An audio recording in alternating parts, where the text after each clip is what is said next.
A very good morning to all. I am Saroj Sahare, Assistant Professor Anand Niketan College Varora, and today we will discuss use of alternative basic chemicals as a feedstocks in chemical industry and research, which is our part of green chemistry. So, firstly, we will discuss the basic of why we need the use of alternative basic chemicals as a feedstock in chemical industry and research. है ना. सगळ्यात आधी आपण discuss करणार आहोत की आपल्याला alternative basic केमिकल्सची ॲज अ फीडस्टॉक यूज करायची गरज का बरं आहे. So chemical industry of US produces 1/3 of the chemicals required across the globe. Chemical industry ज्या आहे US मधल्या त्या काय करत आहे की आपल्याला पूर्ण जगामध्ये जेवढे काही केमिकल्स पाहिजे आहे त्याचा 1/3 भाग कोण प्रोड्यूस करत आहे तर यूएसच्या chemical industries. The chemical industry uses natural gas and petroleum products as the feedstock. आता हे जे केमिकल इंडस्ट्री केमिकल प्रोड्यूस करत आहेत ह्या केमिकल इंडस्ट्री काय करत आहे ज्या काही नॅचरल गॅस किंवा पेट्रोलियम आहे यांना यूज करत आहे ॲज अ फीडस्टॉक म्हणून. The consumption of these in increasing exponentially reaching almost its peak. These being natural resource, the situation is alarming. आता काय होतंय की ज्या नॅचरल गॅसेस किंवा पेट्रोलियम आहे ते खूप जास्त यूज केल्यामुळे काय होत आहे की एक आपल्याला अशी सिच्युएशन आली आहे की अलार्मिंग सिच्युएशन आली आहे म्हणजे वी हॅव टू स्टॉप नाव.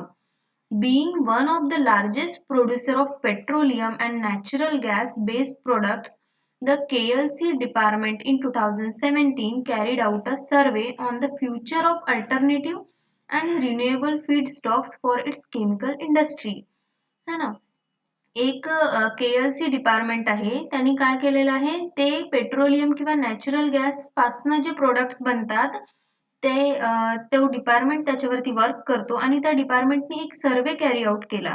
त्या सर्वेमध्ये त्यांनी काय बघितलं काय चेक केलं तर फ्युचरमध्ये जे अल्टरनेटिव्ह किंवा रिन्युएबल फीडस्टॉक आपल्याला पाहिजे राहणार आहे केमिकल बनवण्यासाठी है ना त्याच्यावरती त्यांनी काय केला एक सर्वे केला.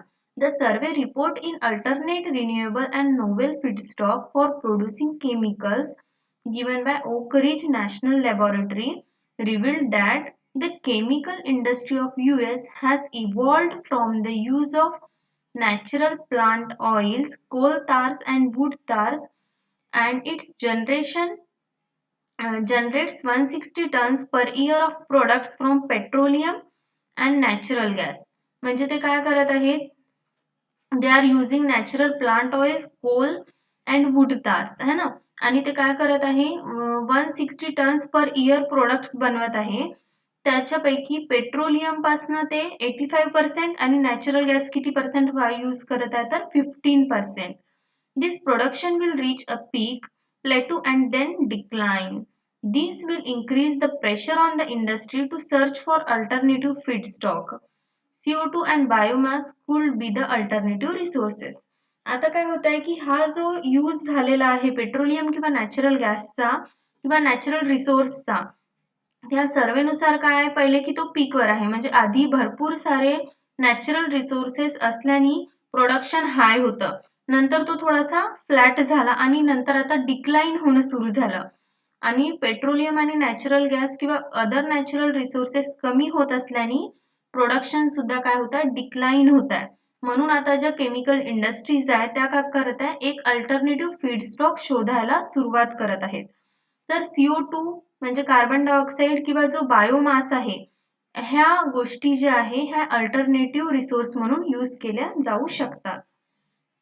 Planning for developing new technologies to ease this transition to alternatives like CO2 needs to be initiated by all industry stakeholders.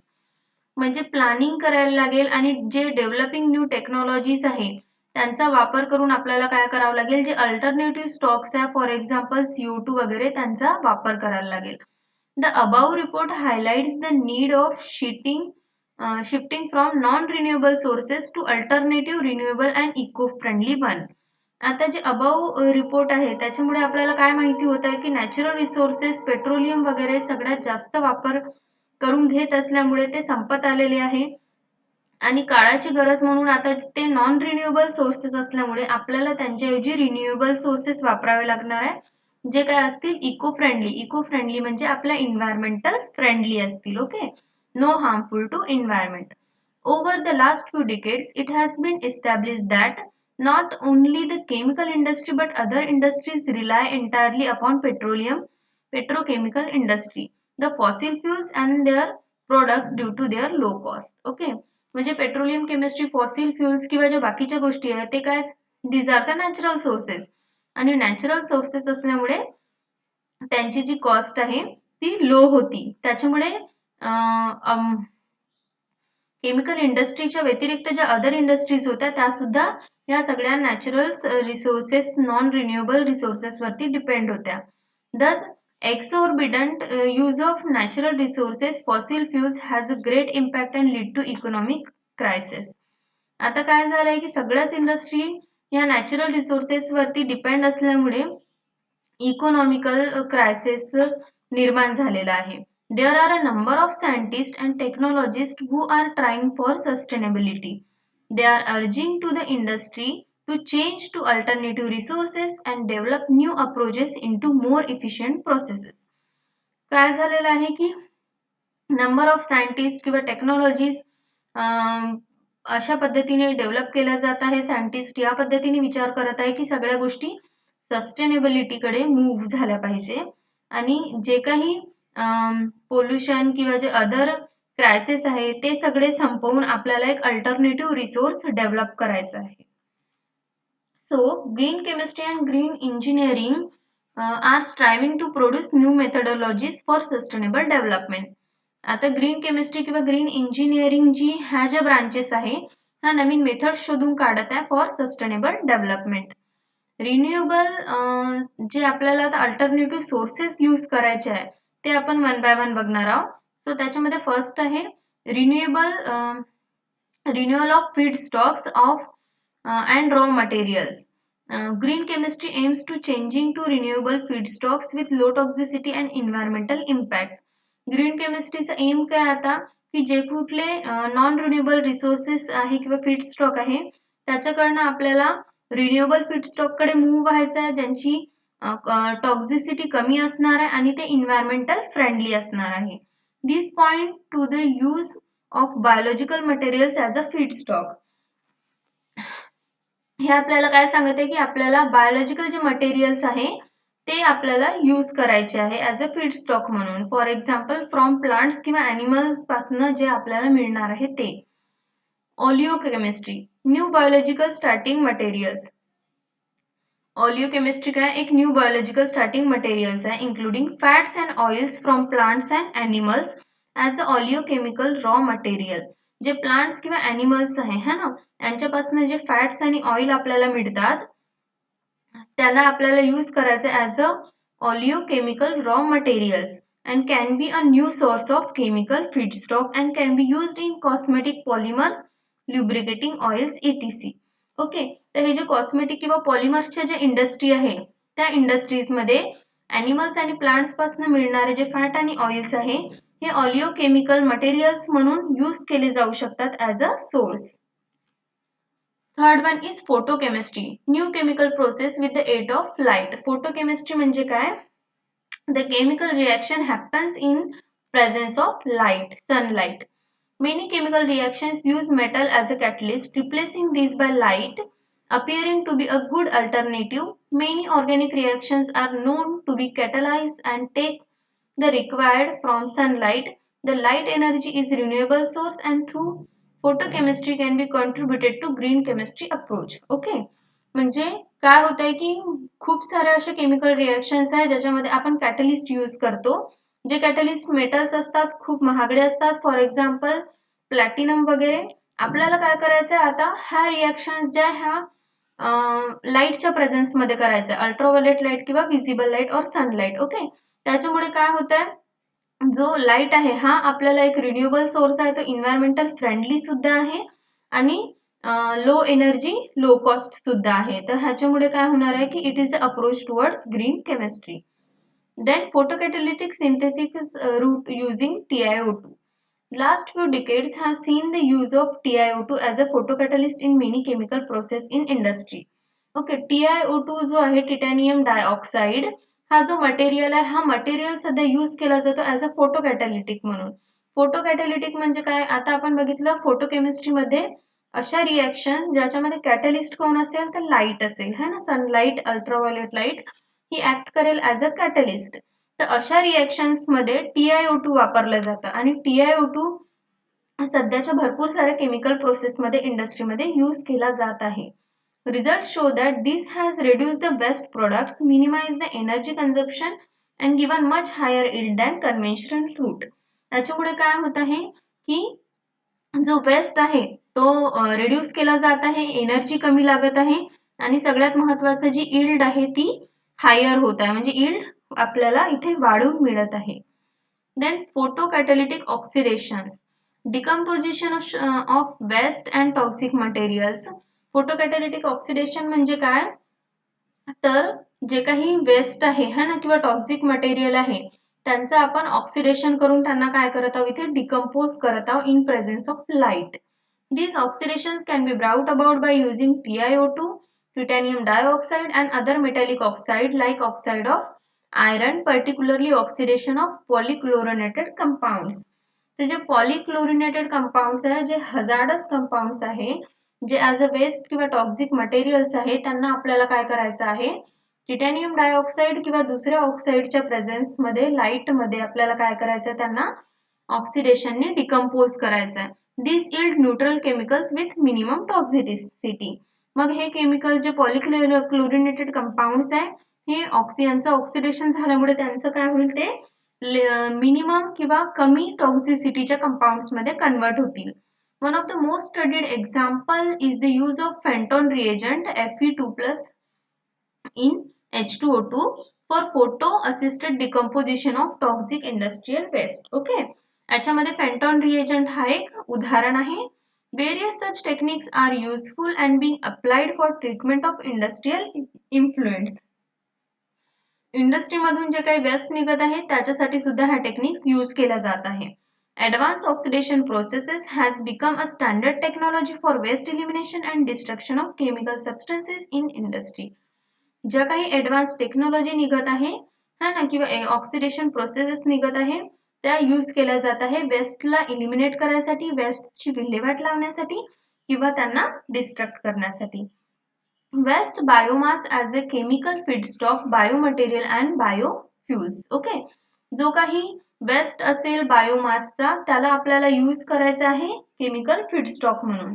Biomass was considered as a very important problem of sustainability.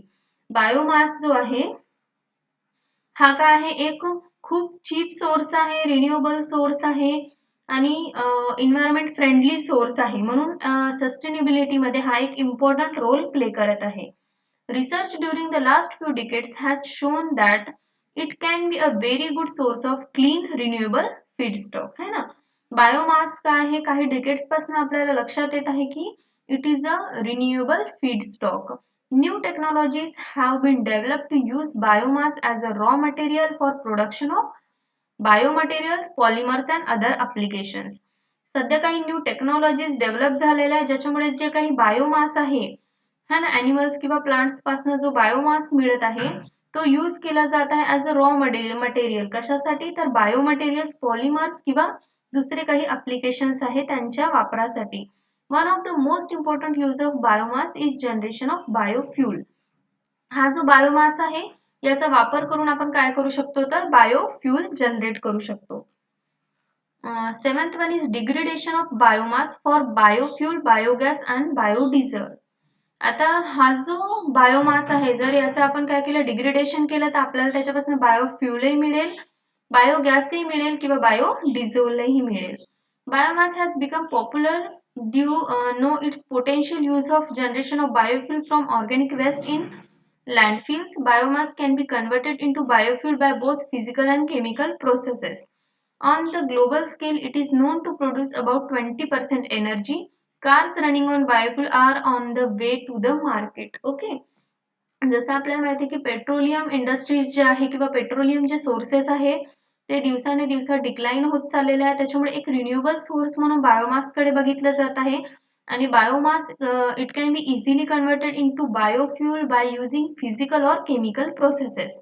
Now global स्केलवरती biomass जे आहे ते 20% energy source आहे. आणि लवकरच मार्केटमध्ये ज्या cars येतील त्या सुद्धा काय असतील, बायोफ्युलवरती चालणाऱ्या असतील. Biocatalysis and bio transformations in chemical industry. आता जे बायोकॅटलिसिस किंवा बायोलॉजिकल कॅटलिस्ट यूज करून जे काही ट्रान्सफॉर्मेशन्स होतात केमिकल इंडस्ट्रीमध्ये ते सुद्धा आपल्याला बघायचे आहे. these are the replacement for other catalysis. Biocatalysis enjoys a special place in green technology with many applications which are environmentally benign and energy efficient. Enzymes are important biocatalysts for food and pharma industry. Okay, biocatalysis काय एक special कॅटलिसिस आहे green टेक्नॉलॉजीसाठी, जो खूप महत्वाचा भाग आहे, ज्याच्यामुळे तो काय आहे, एकतर एन्व्हायरमेंट फ्रेंडली आहे आणि दुसरा एनर्जी इफिशियंट सुद्धा आहे, है ना. देन बायोकॅटलिसिस मध्ये काय येतात तर एन्झाइम्स येतात which are very important in food and pharma industry. Biocatalysis is in the interface of fermentation techniques with other industrial processes. Enzymatic catalysis reactions give high yield with lesser energy consumption. Okay.